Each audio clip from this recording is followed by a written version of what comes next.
الحمد لله والصلاة والسلام على رسول الله صلى الله عليه وسلم. أما بعد، runtii qiso aad iyo aad ii taabatay oo ka dhacday xaramka ayaan hadda waxaan ka dhageysanayay Sheekh Xasaan oo Masri ah.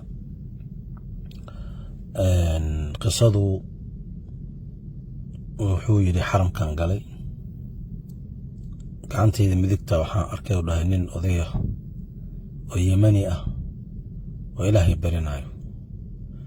dadka dhan Ilaahay way bariyaan, laakiin ninkan ducadiisa ay soo jiidato dhahay, gacmahu koor u taagay qof ilmo sida oo kale oo haddana ooyinayo.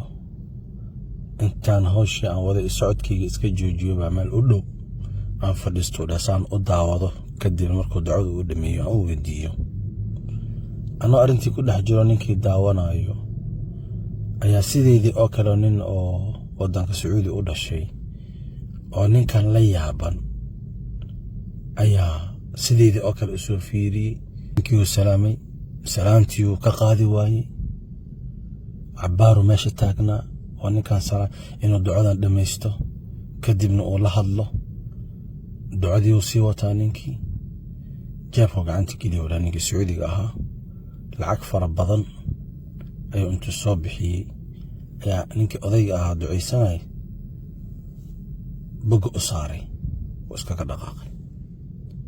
ninkii lacagtii ma fiilin oo intii ku jira ducadii wadaa u dhahay, anaa meesha ku haray u dhahay Sheekh Xasaan. sheekhiga ninkii kale uu iska baxay.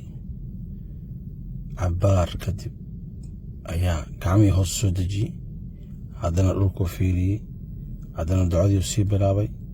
lacagtii oo loo dhigay ayuu fiiriyey, wuu qoslay, ilintii iska tirtiray.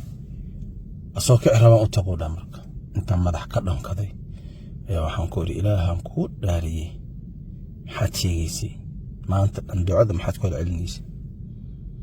ugu dambeyn markaan ku adkeeyay kadib ayuu wuxuu yiri, niyahow intaan imid duruuf waxa ay haysay ilaahay un loo sheegi karo, deeman fara badan ilaahay un loo sheegi karo.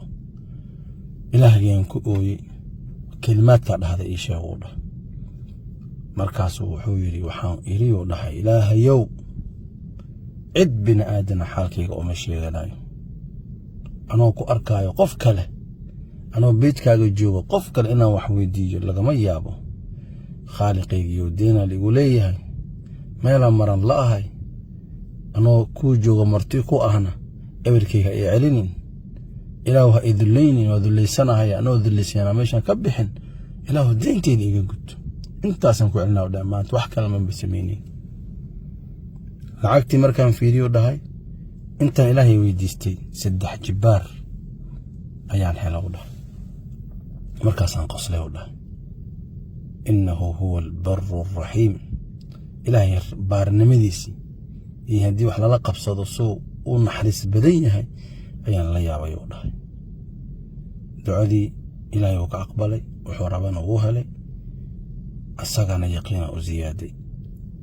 sheekhi weynaa Xasaan ahaana cilmiyo ka bartay.